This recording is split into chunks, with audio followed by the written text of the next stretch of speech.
Bien-aimés dans le Seigneur, Shalom. Nous bénissons le Seigneur pour cette occasion de nous retrouver encore et partager sa parole. Prions. Père, nous te disons merci pour cette opportunité que tu nous offres encore. Viens nous parler à travers ton Esprit Saint. Nous voulons apprendre ta volonté. Ta parole est vie et lumière. Conduis-nous sur ta voie. Assiste-nous que le Saint-Esprit vienne nous parler dans le nom puissant de Jésus. Amen. Bien-aimés dans le Seigneur, nous allons partager la parole cet après-midi ou ce soir, cette journée. Ça dépend de l'heure à laquelle tu vas recevoir ce message. Nous allons parler d'un thème que nous allons faire un effort pour terminer aujourd'hui même. Et notre thème, c'est le cœur du vigneron, une œuvre de grâce. Le cœur du vigneron, une œuvre de grâce. Et nous allons lire dans Luc chapitre 13, versets 6 à 9. Il est dit ceci. Il dit aussi cette parabole. Un homme avait un figuier placé dans sa vigne. Il vint pour y chercher des fruits et il n'en trouva point. Alors il dit au vigneron, voilà 3 ans que je viens chercher du fruit à ce figuier et je n'en trouve point. Coupe-les. Pourquoi occupe-t-il la terre inutilement? Le vigneron lui répondit, Seigneur, laisse-les encore cette année. Je creuserai tout autour et j'y mettrai du fumier. Peut-être à l'avenir donnera-t-il du fruit. Sinon, tu le couperas. En lisant ce passage, je trouve que le sort du figuier est déjà connu. Être coupé s'il ne produit pas de fruits. Ça, c'est son sort. Mais il y a 4 personnages très importants, ou 4 choses en jeu. Premièrement, il y a l'homme qui est le propriétaire, qui représente Dieu. 2, il y a le figuier, qui représente moi ou ma vie, qui représente toi ou ta vie, pour dire ma vie est plantée ou créée par Dieu. Et 3, c'est le vigneron qui représente le Christ Jésus. Et 4, la vigne qui représente ce monde dont nous vivons, les pays ou la communauté là où tu vis. Et à part cela, nous avons aussi 5 points à exploiter. Premier point va s'accorder à premier engin, qui est l'homme qui vient chercher des fruits. Et il commence à se plaindre. Il se plaint pourquoi? C'est parce qu'il sait que le figuier a la capacité de produire du fruit. C'est lui le propriétaire de la terre. Il connaît la terre, la qualité de la terre. Il connaît la qualité de la semence qu'il a semée. Il connaît très bien toutes les plantes. Et il sait voir que les autres plantes produisent. Et quand il additionne tous les va-et-vient, pendant 3 ans, aller-retour, venir voir les figuiers, voir comment ça produit. Après 3 ans, il a fini par agir. Il a réagi. Dieu a mis dans toi et dans moi tout ce qu'il faut pour que tu portes des fruits, ou que je porte des fruits. En créant l'homme, Dieu a béni l'homme. Dans Genèse chapitre 1er, verset 27 à 29, si nous lisons, nous voyons que Dieu dit, soyez féconds, multipliez, remplissez la terre et la suggestiez, et dominez sur les poissons de la mer, sur les oiseaux du ciel, et sur tout animal qui se meut sur la terre. Et voici, je vous donne toute herbe portant de la semence, et qui est à la surface de toute la terre, et tout arbre ayant en lui des fruits d'arbres et portant de la semence. Ce sera votre nourriture. En fait, Dieu a béni l'homme. Et Dieu a placé dans chacun de nous des talents et des dons. Personne n'est vide. Il est dit dans Matthieu chapitre 25, verset 14 à 30, qu'il a donné des talents à chacun de nous. Et le verset 29 du même chapitre dit, ça m'inspire beaucoup d'ailleurs, il dit, car on donnera à celui qui a et il sera dans l'abondance, mais à celui qui n'a pas, on ôtera même ce qu'il a. On peut bien se poser la question de savoir, mais quelqu'un qui n'a rien, comment lui ôter encore quelque chose? Et si réellement il n'avait rien, pourquoi on doit ôter quelque chose? Le Saint-Esprit nous enseigne que chacun de nous a un talent ou un don de la part de l'Éternel. La question est de savoir où as-tu caché le tien? Parce que le sort du serviteur inutile est connu au verset 30 du même passage. Matthieu chapitre 25, verset 30, dit « Jetez-les dans les ténèbres du dehors ». C'est ça le sort du serviteur inutile. Ésaïe 55, verset 11 nous dit « Ainsi en est-il de la parole qui sort de la bouche de Dieu. Elle ne rentre pas sans avoir produit les faits, sans avoir exécuté sa volonté et accompli ses desseins. » Cela veut dire que le contact avec la parole de Dieu doit produire les fruits. Si quelqu'un m'a mis, si Dieu m'a mis ici, sur cette terre, c'est ici qu'il viendra chercher les fruits et non ailleurs. Et la parole de Dieu est une sémence pour nos âmes. Et cela est une preuve, et même la preuve pour produire les fruits dans ma vie. C'est-à-dire transformer ma vie. Et c'est cela notre mission. Mais la question de savoir si tu produis réellement du fruit. Est-ce que tu évangélises encore, bien-aimé? Est-ce que tu annonces encore la vérité de l'évangile de Christ? Ou l'évangile devient notre possibilité de vivre autrement? Ou bien les circonstances du moment t'empêchent d'évangéliser? La souffrance, la haine, les tensions et autres. Deuxième point, on dit bien qu'il est venu, mais au deuxième point, il est dit, il n'en trouve point. Il n'en trouve point, pas de fruits. L'homme dit, quand je viens chercher des fruits à ces figuiers, je n'en trouve point. Il a bien précisé, je n'en trouve point. Il ne dit pas qu'il n'en trouve pas, comme si avant il en trouvait, mais il a bien dit qu'il n'en trouve point. Donc, ça n'a jamais produit de fruits. Il savait que l'arbre avait toutes les conditions pour produire les fruits. Et je suis sûr que les autres arbres produisaient les fruits parce qu'il ne se plaint pas des autres arbres ou de toute la vigne, mais seulement de cet arbre. Si nous ne produisons pas ce qu'il y a, quelque chose qui ne va pas. Si je ne produis pas, il faut reconnaître que j'ai failli à la mission pour laquelle Dieu m'a placé à cet endroit, sur cette terre. L'objectif de l'homme était de récolter les fruits un jour. Malheureusement, l'arbre n'a produit point, aucun.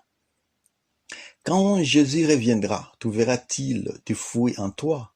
Jésus le savait, c'est pourquoi il a dit dans Luc chapitre 18, verset 8, deuxième partie, dit, mais quand le Fils de l'homme viendra, trouvera-t-il la foi sur terre? Troisième point, voilà 3 ans que je viens chercher du fruit de ces figuiers. Cela n'était pas la première fois que l'homme vient chercher les fruits de cet arbre. La Bible ne dit pas combien de fois l'homme passait par année dans la vigne pour chercher les fruits, ni l'âge du figuier. Chose sûre est que l'arbre était déjà mûr et à l'âge de produire les fruits quand l'homme a commencé à venir chercher les fruits. Mais au moins, c'était la 3e année et l'homme arriva au bout de sa patience. J'ai trouvé dans un livre que le figuier est censé avoir atteint sa maturité à 3 ans. Et pourtant, il n'a jamais produit un seul fruit pendant tous ces temps. Dieu est patient quand il investit en nous, mais ne transformons pas sa patience à une faiblesse. Psaume chapitre 103, verset 8 nous dit « L'Éternel est miséricordieux et compatissant, lent à la colère est riche en beauté. La Bible ne dit pas que Dieu est nul en colère, mais il est lent. Cela veut dire que sa colère est là, mais c'est la grâce qui nous couvre pendant cette période. Et il est grand temps pour nous ressaisir et changer avant qu'il ne soit trop tard, comme pour cet arbre. Te souviens-tu encore combien d'années tu t'es converti, tu es enfant de Dieu, tu es serviteur ou servante de Dieu, et que depuis lors, tu n'arrives toujours pas à utiliser les talents et les dons que Dieu a mis en toi. Mais Dieu continue à être patient et veut que tu changes et produises les fruits avant la fin des temps. Quatrième point, il dit coupe-les. Pourquoi occupe-t-il la terre inutilement?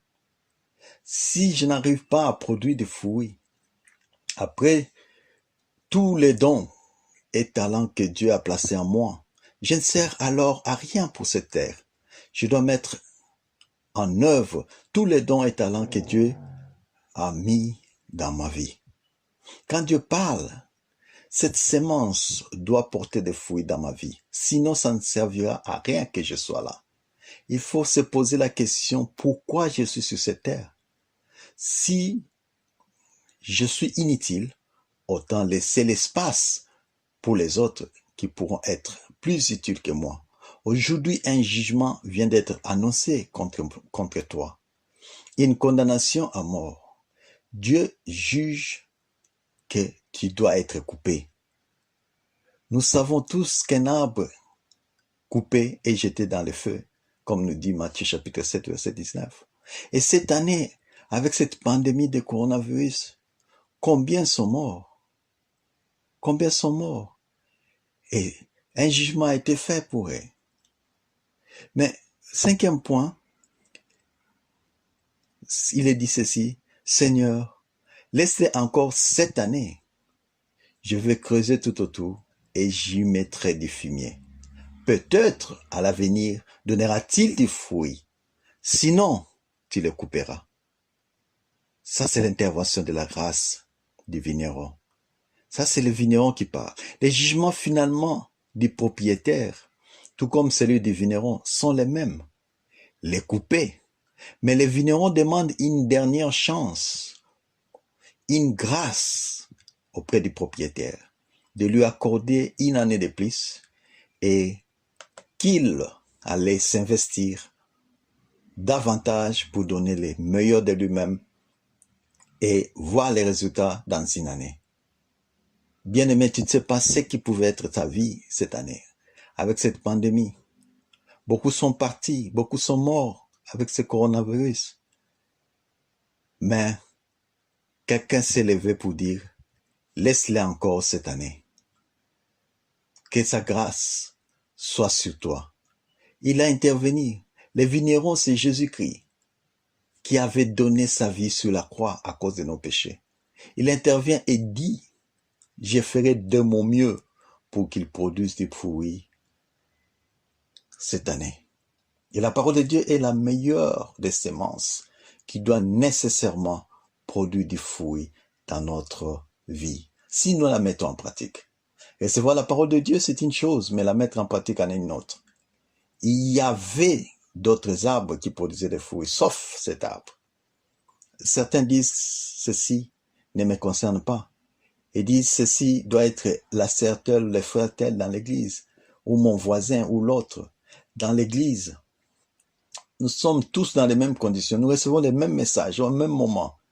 Mais pourquoi les uns produisent des fruits, pas moi? Nous devons nous poser des questions. Pourquoi les autres produisent pas moi? Et nous devons faire attention parce que il est bien dit que le salaire du péché, c'est la mort. Et tu ne sais pas si Dieu pouvait te prendre à quel moment.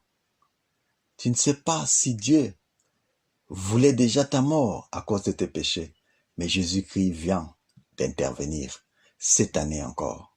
Maintenant, auprès du Père, pour lui dire, laisse-les encore cette année. Il vient de défendre ta cause, bien-aimé. il est prêt à continuer à te façonner par sa parole pour que tu portes des fruits prochainement quand les propriétaires du vigneron reviendront. Il a bien dit, laisse-les encore cette année. Bien-aimés, saisissez cette opportunité pour nous repentir, marcher sur la volonté de Dieu, qui connaît ce que nous réserve demain. Personne. Décide-toi aujourd'hui, maintenant. Ça sera peut-être trop tard demain. Ce n'est pas un hasard que ce message est venu aujourd'hui. Ne pense pas qu'il est venu pour ton voisin ou ta voisine, ton frère ou ta sœur, mais il est venu pour toi. Il est venu pour moi. Tu as failli être coupé aujourd'hui. Dieu était prêt à te jeter aujourd'hui, mais la grâce et la miséricorde de Christ t'a sauvé. Jésus-Christ est le bon vigneron. Les propriétaires n'avaient pas condamné les vignerons à cause de cet arbre, puisque les autres arbres produisent, mais seulement cela. Et c'est l'amour infini et conditionnel de Jésus-Christ pour toi qui t'a donné encore cette opportunité. Il a intervenu pour dire, laisse-les encore cette année. Nous devons savoir que le juge est à la porte, comme nous dit Jacques chapitre 5 verset 9, deuxième partie. Le Père ne juge personne, mais il a remis tout jugement au Fils. Jean chapitre 5 verset 22 et Actes chapitre 17 verset 31. Certains d'entre nous disent que je ne prie plus ou je ne veux plus à l'église à cause du comportement des pasteurs, des serviteurs de Dieu qui se comportent mal. Mais je vais te dire une chose. Personne et rien au monde ne peut t'éloigner de l'Éternel. Car tu seras seul devant Dieu. Et le pasteur aussi sera seul. 2 Corinthiens chapitre 5 verset 10 nous le dit. Chacun sera jugé séparément. Si tu trouves que les pasteurs ou les serviteurs de Dieu se comportent mal, prie Dieu de t'orienter ailleurs, dans un autre endroit, une autre église, une autre assemblée. Mais ce ne sera pas une occasion pour toi d'abandonner le Seigneur. J'aime personnellement les passages de Galates chapitre 5 verset 19 à 23.